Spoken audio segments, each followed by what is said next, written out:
thousands of families across the United States of America. With the stroke of a pen, not just bringing fairness and justice, but hope and opportunity to men, women, children, long-term residents of the United States who happen to be undocumented, but a child of or a spouse of a United States citizen. Having lived here in the United States for more than 10 years, working, paying taxes, excelling in school, bottom line, building a life. This is home. And as of today, a pathway to no longer live in the shadows, no longer live in fear of deportation, but to be able to be on that pathway for legal protections and potential eventual citizenship. It is an exciting, exciting day for all of us. And I believe just not only in the morally right thing to do for these children and these families, but it is truly in the best interest of the United States of America. So we stand together in applauding President Biden for his actions today and looking forward to working with him to bring about similar solutions and similar pathways to other undocumented communities in the weeks and months ahead. And with that, let me turn it over to the chair of the Congressional Hispanic Caucus, Congresswoman from Los Angeles, Nanette Barragán. Thank you, Senator. Well, thank you, everybody. The Congressional Hispanic Caucus is proud to stand with the President today as he announced these two executive actions that are going to impact families. And we know that today there are families that are crying tears of joy, and will have a sigh of relief in these executive actions to be able to keep families together. The Hispanic Caucus has been advocating for this for many months, starting with the letter that we sent to the President at the beginning of the year. And then we were right here at the White House. Members of the CHC leadership team that are with me here today came and spoke to the President, and this was our top ask, and saying, please, Mr. President, we have to provide protections and relief for the spouses of U.S. citizens, people who've been here for a very long time. And as we heard today, those folks have to be here for 10 years or more. The impact is going to be huge. We're talking about 550,000 families and children that will have an impact. We've heard from individuals, and we've seen individuals today that are going to directly benefit from this, who are saying thank you, thank you, thank you. So today was a chance to thank the President for doing the right thing. And of course, the second piece of this was to give DACA recipients the ability to qualify for other visas. And so with that, there were so many partners. One of those partners was the chair of the Congressional Progressive Caucus, but also somebody who serves as the ranking member of the Judiciary Immigration Sub, Pramila Jayapal. Thank you so much, Chairwoman Barragán. Thank you, Senator Padilla, and all of the leaders here who have been working on ensuring that we make our immigration system just more fair. And that's what happened today. I think the vast majority of Americans out there, if you ask them, if a U.S. citizen marries somebody, is that person able to stay in the country? And I think most Americans believe that that is already possible. But in fact, the process that's in place is so convoluted, the person has to leave. If you have children, you have to leave your families behind. What President Biden did today is transformative. It is transformative for up to 500,000 people who now will finally get to stay in this country and apply for that ability to be with their families, to be with their kids, and also to be able to work. And I think with this president, who has created the lowest unemployment we've had in over 50 years, allowing folks to come out of the shadows, to be able to work as he is doing, both with the spouses of U.S. citizens, but also with DACA recipients, streamlining the process there.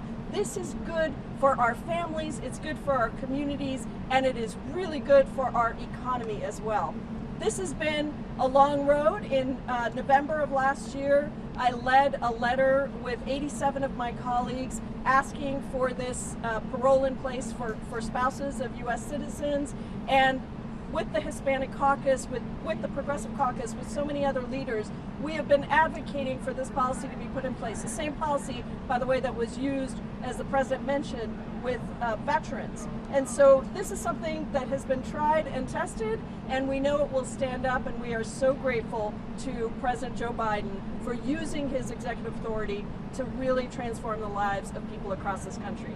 With that, it's my great honor to introduce somebody who has been such a leader on immigration, who serves on the immigration subcommittee with me and has been a leader on the border in El Paso, Texas, Congresswoman Veronica Escobar. Thank you, Madam Ranking Member, Madam Chair, Senator, and to great colleagues. I want to begin by thanking President Biden. The fact that he is planning on issuing this executive order, I think we cannot understate the incredible impact this will have on hundreds of thousands of American families. Hundreds of thousands of American families. The couples and their children will have a shot that they deserve. I think it is so important also to recognize that many of the obstacles to helping these families have come from really draconian provisions in prior pieces of legislation, and those provisions have created grave injustices. I think it's also really important to recognize that Democrats have been working along with the president to create additional legal pathways and fix what is a very broken immigration system. But another obstacle, unfortunately, has been our colleagues on the other side of the aisle. Most Americans understand that fixing the immigration system isn't just the most humane thing to do, but that it's also economically advantageous to do. And the president recognizes this, and I am so proud, and in fact, he has mentioned to me that my bill, the American Families United Act, served as part of the inspiration for the executive order that is providing an opportunity for undocumented spouses of U.S. citizens. I'd like to thank all of my co-sponsors of the American Families United Act. These are things we can and should do legislatively, but we need partners in Congress who are willing to recognize that we can do two things at once. We can work together to have secure borders. We all want that, but we can also work together to create legal pathways, which frankly is the best way to secure borders, by giving people legal pathways so that they can come and be a part of our country in a way that we know helps make us stronger, better, and is really in our best interests. And I'm proud of the president for not just recognizing that these legal pathways are good for our country, but in addition to what he's done today for American families and for dreamers, I think it's important for us to emphasize as well, he has created other legal pathways through the CBP1 app. He's created legal pathways through the CHNV program. But we do need Congress to do its job. We need Republicans to come to the table. We need them to recognize that this is what the American public wants. With that, it's my honor to introduce my colleague and friend from New York, Adriano Espaillat. Thank you, Veronica. Familias, families, keeping families together, manteniendo las familias juntas.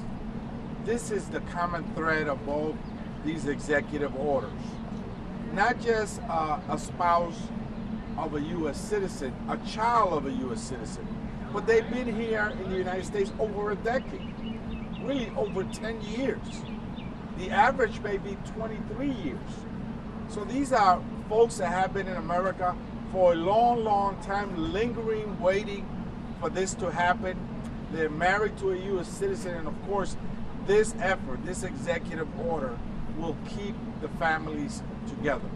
It won't force them to go back home to adjust their status. They could do it from right here, from home, the United States of America. Ellos pueden hacer sus cambios a su estatus legal de aquí mismo, de los Estados Unidos. No tendrán que volver a su país natal. And DACA recipients and dreamers. If we educate them and we train them. Let's give them the work. The economy needs them. And they've already been in our universities, so why not give them the opportunity? Many of them came when they were 1, 2. We heard from a young man today, a young nurse, who came when he was 3 years old. Some of them don't even speak the language of their native country, nor do they have relatives back there. So they are Americans, but for one thing, that piece of paper.